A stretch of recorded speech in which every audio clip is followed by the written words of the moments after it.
नमस्कार, मी सचिन गव्हाणे आपलं स्वागत करतो मेट्रो नाईट या बुलेटिनमध्ये। बुलेटिनची सुरुवात करूयात एका ब्रेकिंग बातमीनं। राज्याच्या शालेय अभ्यासक्रमात मनुस्मृतीतील श्लोकांचा समावेश करण्याचा प्रस्ताव आहे। एनसीईआरटीनं मांडलेल्या प्रस्तावावर जितेंद्र आव्हाडांनी संताप व्यक्त केला आहे। आव्हाड उद्या महाडमध्ये मनुस्मृती ग्रंथाची होळी करणार आहेत। सत्ताधारी पुन्हा एकदा मागच्या दारानं मनुस्मृती आणत आहेत असा आरोप देखील जितेंद्र आव्हाड यांनी केला आहे। तर जितेंद्र आव्हाडांनी स्वतःला डॉक्टर बाबासाहेब आंबेडकर समजू नये, हिंदू जनजागृती समितीच्या रमेश शिंदेंनी आव्हाडांवर ही टीका केली। सत्ताधारी परत एकदा मागच्या द्वारांनी त्यांच्या मनात असलेली गोष्ट पूर्ण करू इच्छित आहेत। आमचं संविधान म्हणजेच मनुस्मृती असं म्हणणारे जेव्हा सत्तेत येतात तेव्हा काय घडतं याचं उदाहरण म्हणजे पाठ्यपुस्तकांच्या यादीत पुस्तकात आता मनुस्मृतीचा समावेश होत आहे।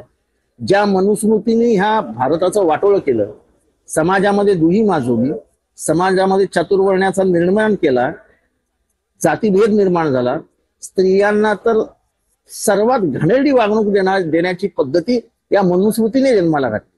आज मनुस्मृती येते, बहुजनांनो जागे व्हा, नाही तर 5000 वर्ष तुमच्या वाडवडिलांना जे भोगावं लागलं ते तुम्हाला ना मला भोगावं लागेल। त्यासाठी आपण महाडला जातोय। डॉक्टर बाबासाहेब आंबेडकरांचं स्मरण करून आपण मनुस्मृतीचं दहन करतोय। संविधानासाठी देऊ बलिदान। जितेंद्र आव्हाड तर उद्या महाडच्या ठिकाणी दुपारी 12 वाजता मनुस्मृतीचं दहन करणार अशा प्रकारची घोषणा केलेली आहे।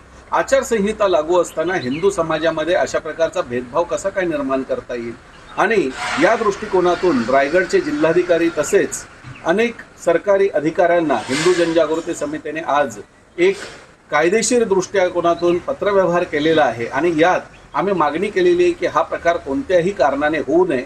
जितेंद्र आव्हाड हे काही डॉक्टर बाबासाहेब आंबेडकर नव्हेत, त्यांनी स्वतःला डॉक्टर बाबासाहेब आंबेडकर समजूही नये